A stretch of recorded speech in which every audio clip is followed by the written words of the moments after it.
Welcome back to Grandma Susie's kitchen. I'm Grandma Susie. Today we're filming from my son's kitchen. He has a cherry tree in his backyard that's got a lot of cherries on it, so we're going to go out and pick some cherries and turn it into a fruit compote using butter and stevia for sweetness instead of using sugar. It's going to be a keto recipe, which means it's low in carbohydrates. Okay, come out to the garden with me. We're going to pick some cherries. Hi, I'm picking the berries that we're going to use for our fruit compote. Hi, can you look at her? She's so cute. Right here. You want a berry? Hi, you like berries? I've had berries before. I'm not giving her something she hasn't had. That's Felicia. Did you get Felicia? I did. She's so cute. Hi, Felicia. Hi, Felicia. How's it going? Nice, Felicia. She let me touch her. I was really happy about that. Well, it's starting to rain. Maybe we should go inside now. But I wanted to get a few berries. I think we're pretty much done with this now. We've taken enough. We got enough berries there. Okay.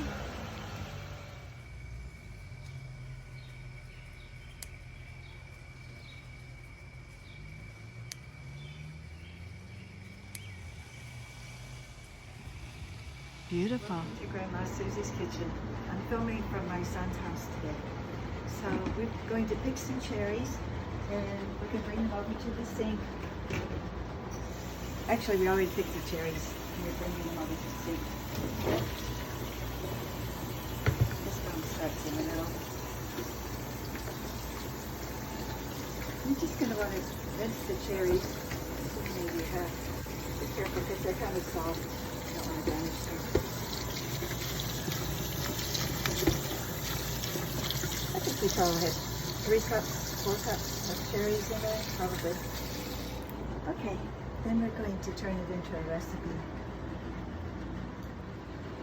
Okay, so the next thing we want to do is take the cherries and soak them in cold water to clean them. So I'm going to fill up this bowl with water, the bowl that we take the cherries in, and then we can dump our cherries right in there.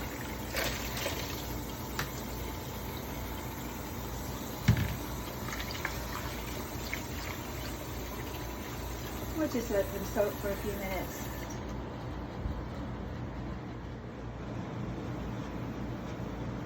So the next step, we want to pit the cherries. There's this pitting machine, and we just take the cherries, oops, I'll just show you, and put them in the little separate sections on the pitting machine. Then, when we push down the handle, it's going to pop the pits into the bottom tray, and we can continue on that way. So I've got 6 of them. I'm going to press down on the handle, and then it opens up, and the seeds are supposed to be down in the bottom. Looks like they are. I guess we need to count the seeds at the end and make sure we got them all. Yep, all the seeds are at the bottom. I don't know if you can see that on the video. So it seems like an easy. And the other thing that we can do is pull on the stem, the ones that have a stem, because they'll cut off the branch. If the seed pops out, then it's ready for the bowl. You can discard the seeds. So some of them you have to put them in the pitter. The other ones you have to test and see if the stem pops off.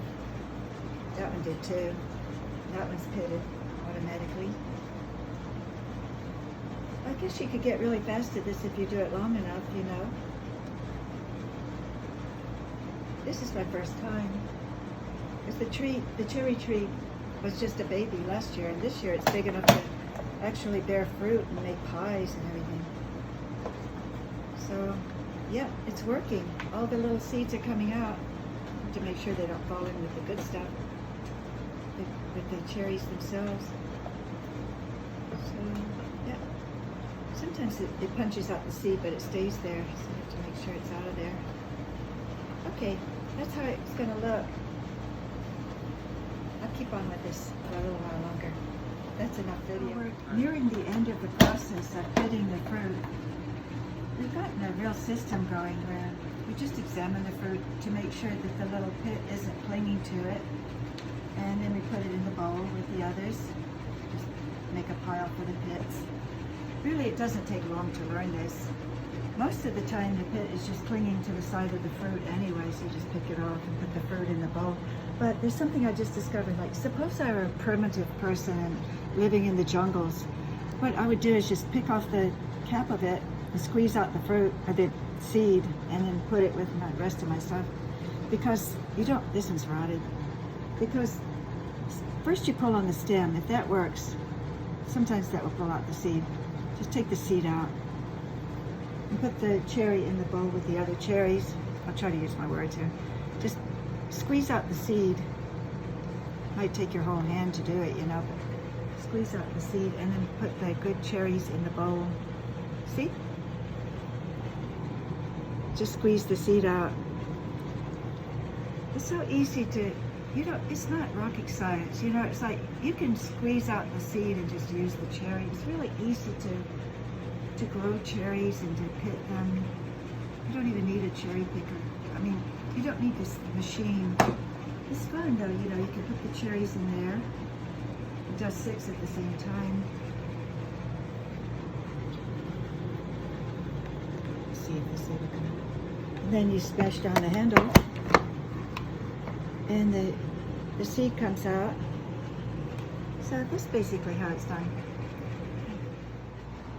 Okay, so we've already washed the berries once, but after we took the pits out, we're going to wash them again.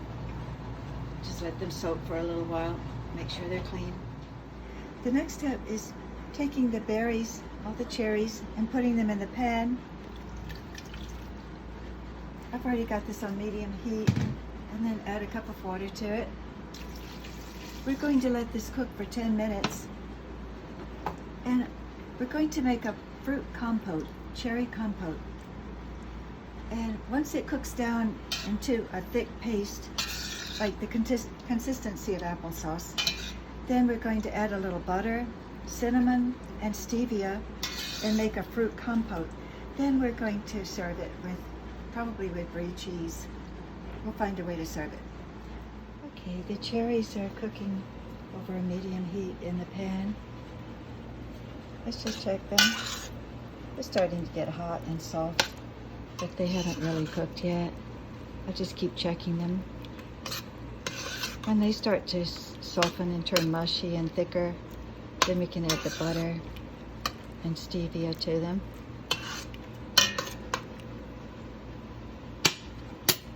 As you can see, it continues to thicken. Check the juice, it's still kind of watery. We want it to boil off most of the liquid. Most of that is cherry juice. As you know, we only put a cup of water in there. The rest of it is cherry juice that's come out of the cherries. But we can thicken it down to almost like a syrup consistency. Continues to thicken. Just want to show you. As it thickens, the fluid turns to syrup, kind of a thin syrup.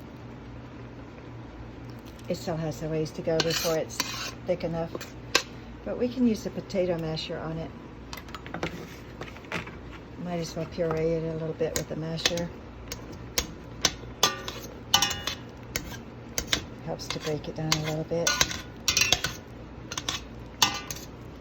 Really, there's no way to speed up the evaporation process if it's boiling like this. You just have to wait until the excess fluid evaporates. But this does make it thicker. Some seeds that have floated to the surface. So what we're going to do is just go in there and pick off on any of the seeds that we find. I see 2 there. I can hold the camera and pick off the seeds like that. And then just throw them in the pan. Here's another one over in the corner. Just pull that out. It's like you learn to see through the camera, right? Okay, I think that's all for now. After using the masher on it, it's thickened it quite a bit.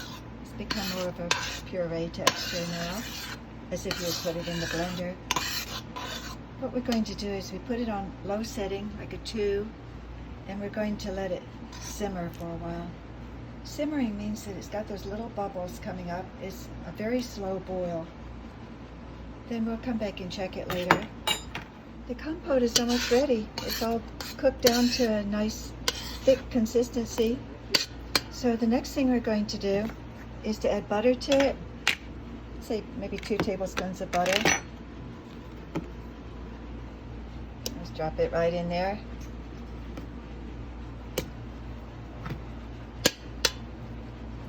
We'll let that melt down. And then also we're going to use stevia. This stevia is made with it's 0 calorie, and it measures cup for cup like sugar. Okay, it's got a cup of stevia here. And we'll just dump it right in there in the compote. Then we'll stir it around, see how it looks. And let all the flavors blend together.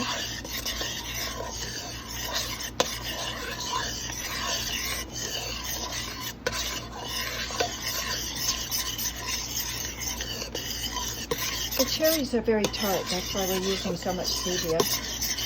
And it's granulated stevia, which means that it's like sugar. Granulated.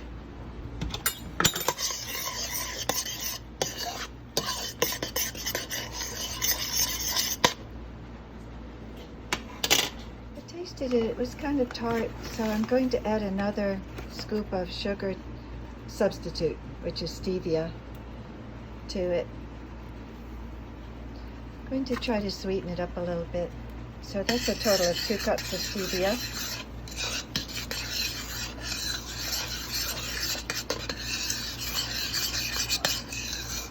And just stir it around. You can see it's thickened up quite a bit.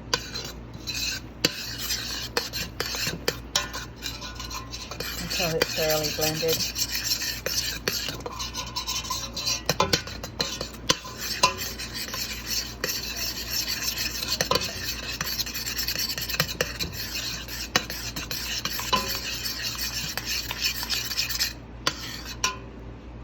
I think it's just about ready. Gonna let it cook down a little bit longer till it thickens. One way that you can serve this fruit compote is in a bowl topped with heavy cream. So I'll show you that.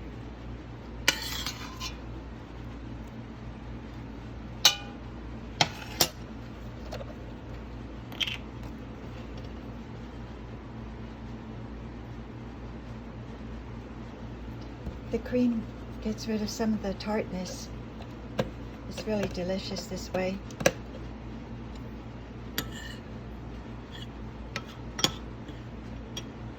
Another way to eat the compote is to put a piece of cheese, thin mild cheese.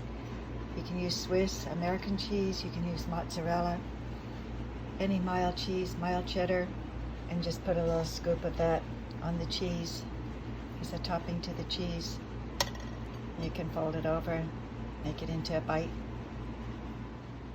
You can use the fruit topping as a condiment with turkey breast, the same way you would use cranberry sauce, except it's cherry sauce, and make a roll up with that. This is all keto food, it doesn't have sugar in it. You can use the fruit compote as a topping for spring mix or spinach, any kind of greens. The dark leafy greens are very valuable in your diet. They have a lot of nutrients. Just add a little of that for flavoring as a salad. You can add some grated cheese if you like. Grated mozzarella is good because mozzarella has a very mild flavor. We had some American cheese on hand, so I ended up using American cheese on this salad with the cherries and the mixed greens. The fruit compote has been taken out of the pan and put into a serving bowl. As you can see, it's reduced in quantity quite a bit, even with what we put on the salad and the turkey and the cheese. There's probably a cup or two there. It boiled down to a very thick and strong flavored compote. Okay, and next we're going to try a salad with a slice of brie and cherry compote on top. So we take a slice of brie that we've already cut. It's 1 ounce of brie. Put some salad greens. And then we'll put a little cherry compote. It's very rich, so you don't need a whole lot. And that makes a nice salad.